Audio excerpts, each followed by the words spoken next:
Bismillahirrahmanirrahim. Alhamdulillahirrahmanirrahim. Wassalatu wassalamu ala asrafil anbiya'i wal mursalin wa ala alihi wa sahbihi ajmain, amma ba'du. Yang saya hormati sahabat Fatayat dimanapun Anda berada, puji syukur kehadirat Allah Subhanahu wa ta'ala biqaulina alhamdulillahirabbil alamin. Karena dengan rahmat dan hidayahnya kita masih diberi nikmat sehat, nikmat sempat, sehingga kita dapat berjumpa lagi dalam bulan Ramadan di tahun ini. Salawat serta salam senantiasa tercurahkan kepada junjungan Nabi besar Muhammad Shallallahu Alaihi Wasallam. Pada kesempatan kali ini, saya akan menyampaikan kultum dengan tema hal yang dapat membatalkan puasa. Selain harus memahami tentang rukun puasa dan syarat sahnya puasa, kita juga harus memahami tentang hal-hal yang dapat membatalkan puasa.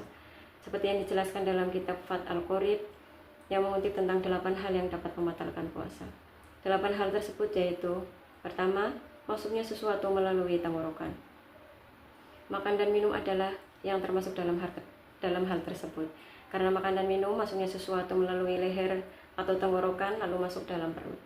Seseorang yang makan dan minum berarti ia tidak berpuasa. Karena dasarnya puasa adalah menahan diri dari makan dan minum. Tetapi ketika orang berpuasa tanpa sadar ia makan dan minum, orang tersebut berarti lupa, maka puasanya tidak batal.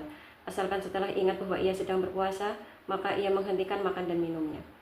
Rasulullah Shallallahu Alaihi Wasallam bersabda, "Man nasiya wa huwa shaim fa akala aw syarib falyutimma shaumah fa innama at'amahu Allahu wa syaqah." Yang artinya, barang siapa yang lupa padahal ia sedang berpuasa lalu ia makan dan minum, maka hendaklah puasanya dilanjutkan, karena sesungguhnya Allah memberinya makan dan minum. Diriwayatkan oleh jemaah banyak perawi. Sementara itu, selain makan dan minum, masih ada beberapa hal yang membuat sesuatu itu masuk ke tenggorokan dan kepala. Misalnya ketika wudhu, air dimasukkan melalui hidung dan telinga secara disengaja. Jalan masuk melalui kepala itu selain mulut adalah hidung dan telinga, maka dari itu harus dijaga benar-benar. Yang kedua yaitu muntah secara disengaja. Muntah itu juga membatalkan puasa jika memuntah secara dibuat-buat atau disengaja. Padahal aslinya tidak mau muntah, tetapi karena suatu hal maka dibuat muntah. Muntah yang demikian itulah yang dapat membatalkan puasa. Namun demikian, apabila tidak disengaja maka puasanya tidak akan batal. Misalnya ketika muntah dalam perjalanan atau muntah karena sakit, hal itu tidak membatalkan puasa. Terkait muntah ketika berpuasa, Rasulullah Shallallahu Alaihi Wasallam bersabda, "Man darahu qai'a fa huwa shaimu falaisa 'alaihi qada'u wa in istaqa'a falyaqdi." Yang artinya, barang siapa yang tersedak oleh muntah atau muntah secara biasa tanpa disengaja dan memang muntah dengan sendirinya, maka ia tidak wajib mengqadha puasanya. Akan tetapi barang siapa yang sengaja muntah, hendaklah dia mengqadha puasanya. Hadis riwayat Abu Dawud dan Tirmizi. Yang ketiga yaitu masuknya sesuatu melalui dubur dan kubul. Selain jalan mulut, hidung dan telinga, dubur dan kubul juga jalan yang jika kemasukan sesuatu bisa membatalkan puasa. Misalkan ketika cebok tetapi jari tangan terlalu menekan sehingga benar-benar masuk ke dubur. Hal itu pun dapat membatalkan puasa. Lain halnya dengan ambeien. Jika ambeien itu keluar kemudian dimasukkan, maka hal itu tidak membatalkan puasa. Karena ambeien itu tempatnya berada di dalam dan dari dalam, bukan dari luar. Yang keempat, berhubungan badan di siang hari. Berhubungan badan dapat membatalkan puasa. Jika pada bulan puasa melakukan hubungan badan akan menyebabkan batalnya puasa. Sebuah riwayat menyatakan, sesungguhnya ada seorang laki-laki yang berbuka dengan berhubungan badan pada bulan Ramadan. Maka Rasulullah Shallallahu Alaihi Wasallam menyuruhnya untuk membayar kafarat dengan memerdekakan budak atau berpuasa selama 2 bulan berturut-turut atau memberi makan kepada 60 orang miskin. Hadis riwayat Muslim. Yang kelima, keluar air mani secara disengaja. Keluar air mani itu tidak membatalkan puasa, asalkan dengan cara tidak disengaja. Misalkan seseorang tidur pada siang hari tentunya dalam keadaan berpuasa.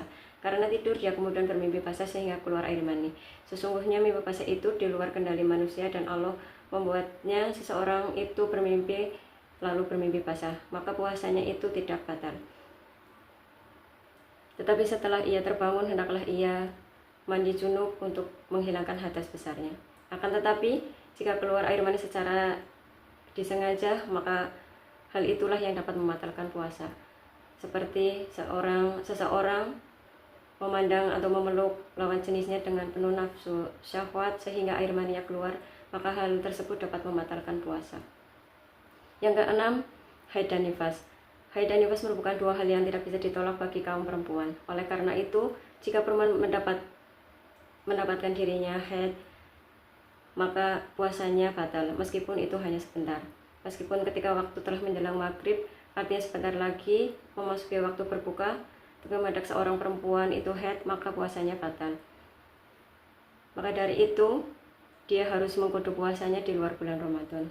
Untuk yang ketujuh, yaitu hilang akal atau gila. Kegiatan ini juga membatalkan puasa meskipun setelah gila seorang itu sadar dan sembuh lagi dari gilanya. Sebagaimana yang telah ditetapkan bahwa syarat sahnya puasa adalah orang yang berakal sehat. Jika ketika puasa seseorang itu tiba-tiba gila, maka puasanya akan batal. Jika ada harapan sembuh, maka dia harus mengkudu puasa tersebut di bulan Ramadan. Yang kedelapan atau yang terakhir yaitu murtad atau keluar dari agama Islam. Murtad atau keluar dari agama Islam juga membatalkan puasa. Syariat puasa dalam Islam itu ditunjukkan untuk umat yang beragama Islam. Kalaupun ada orang non-Islam yang berpuasa, maka puasanya tidak sah secara fikih Islam. Begitu pula bagi orang yang murtad.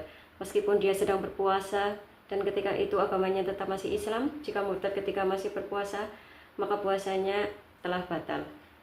Jika dia tetap pada kemurtadannya dan tidak kembali pada agama Islam, maka hukum Islam tidak berlaku baginya dan dia tidak diperkenankan untuk mengqadha puasanya.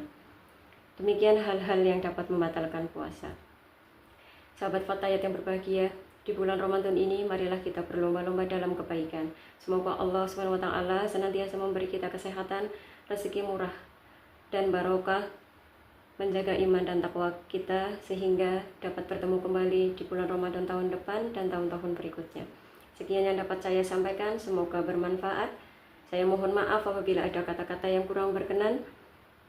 Ubur-ubur ikan lele, kalau ada umur panjang kita jumpa lagi le. Wabillahi taufiq wal hidayah. Wassalamualaikum warahmatullahi wabarakatuh.